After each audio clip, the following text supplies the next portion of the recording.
New Zealand south Africa দুটা দল cricket হিস্ট্রিতে এই দুই দলকে অনেক বেশি আনলাকি বলা হয়। আনলাকি বলা হয় এই কারণে যে তারা অনেক প্রভাব বিস্তার করে ইন্টারন্যাশনাল সার্কিটে, তারা অনেক বড় বড় দলকে হারিয়ে দেয়।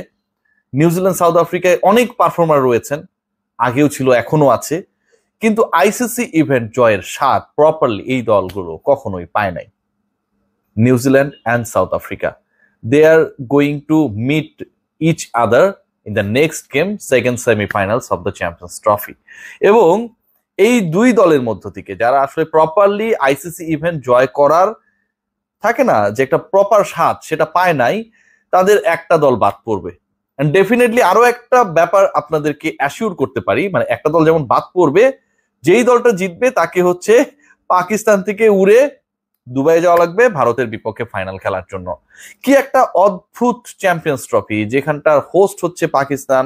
অনেক বছর পর তারা আইসিসি ইভেন্ট আয়োজন করেছে, তাদের ঘরে বসেছে, কিন্তু হোস্ট হচ্ছে প্রথম পর্বেই বাদ। এখন ঠিক আছে, তারা বাদ পড়েছে, অন্তত ইভেন্ট তো তাদের ঘরে থাকা উচিত। এমন একটা সিচুয়েশন যেখানটা ফাইনালটাও তাদের মাঠে হবে না। সো পাকিস্তানের এই দুঃখের সাথে সাথে নিউজিল্যান্ড এবং সাউথ আফ্রিকা দু দলের একটা দল বাদ পড়বে, সেই দুঃখটাও হয়তো আমরা দেখতে পাবো আজকেই রাতের বেলা। কোন দল এগিয়ে, কোন দলের কি অবস্থা, আমার কাছে মনে হয় যে এই ম্যাচে আমার কেন জানি এটা আমার প্রেডিকশন, সাউথ আফ্রিকা নিউজিল্যান্ডের থেকে তুলনামূলকভাবে একটা বেটার শেপে থাকবে। নিউজিল্যান্ড যদিও আইসিসি ইভেন্টে 11 বার দেখা হয়েছে দক্ষিণ আফ্রিকার সাথে, 7 বার তারা জয় তুলে নিয়েছে। 2011, 2015 ওয়ার্ল্ড কাপের কথা যদি বলি, সেখানটাও আসলে দক্ষিণ আফ্রিকানদের স্বপ্নে ঘুরে বালি দিয়েছিল হচ্ছে নিউজিল্যান্ডাররা। Kane Williamson is going to be a big man of this match. এর আগে যদি আমরা খেয়াল করি, তিনি 2019 বিশ্বকাপে সেঞ্চুরি করেছিলেন বার্মিংহামে দক্ষিণ আফ্রিকার এগেনস্টে, এবং সবশেষ যে ম্যাচটা তিনি খেলেছিলেন সাউথ আফ্রিকার এগেনস্টে ট্রাই নেশন সিরিজ, যেটা পাকিস্তানে হয়েছে, সেখানটায় তিনি সেঞ্চুরি করেছেন। নিউজিল্যান্ডের মুখোমুখি সাউথ আফ্রিকা হয়েছে লাস্ট যে ম্যাচেস গুলোতে, এবং যেগুলোতে কেইন উইলিয়ামসনের পার্টিসিপেশন ছিল, টানা 2 ম্যাচে এই নিউজিল্যান্ডরা দক্ষিণ আফ্রিকার বিপক্ষে সেঞ্চুরি তুলে নিয়েছেন।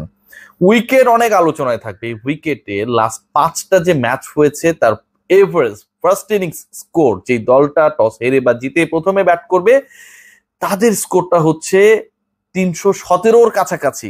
ইট means it's going to be a high scoring match, এবং যেই ম্যাচে আসলে বোলাররা দেদার চেয়ে মার খাবে। এক্সপেক্ট করা হচ্ছে যে স্পিনাররা একটু সুযোগ সুবিধা, একটু অ্যাডভান্টেজ পেতেও পারে, এবং সেটাও যদি পায়, এই লাইনেও কিন্তু আমার কাছে মনে হয় যে ওই যে 11 ম্যাচের মধ্যে 7টায় জয় দক্ষিণ আফ্রিকার বিপক্ষে, নিউজিল্যান্ড এখানটাও এগিয়ে রয়েছে। এবং একমাত্র দক্ষিণ আফ্রিকার ভরসার নাম হচ্ছে Keshav Maharaj. Overall this match is going to be very crucial. It could be the last match and it could be chances as well for David Miller. 35 cross করে গেছে, এবং ডেভিড মিলারের আইসিসি ইভেন্টে তার দলের হয়ে অনেকেই মিলানোর চেষ্টা করছেন যে এটাই হয়তো লাস্ট অ্যাপিয়ারেন্স। সেটা যদি হয়, মিলার নিশ্চয়ই সেটাকে স্মরণীয় করে রাখতে চাইবেন। কেইন উইলিয়ামসন 35 চলছে, 2.5 বছর পরের যে বিশ্বকাপ, যেটা আবার দক্ষিণ আফ্রিকায় হবে, সেখানটায় তিনি থাকবেন কি থাকবেন না, এটা নিয়ে যথেষ্ট ধরনের সংশয় রয়েছে। বাংলাদেশের কেউ হলে আমরা বলে দিতে পারতাম যে অ্যাট দ্য এজ অফ 40 আমরা তাকে ক্যারি করবোই, যাই ঘটুক, যেই সরকারি আসুক, যেই বোর্ডে পরিবর্তন আসুক না কেন।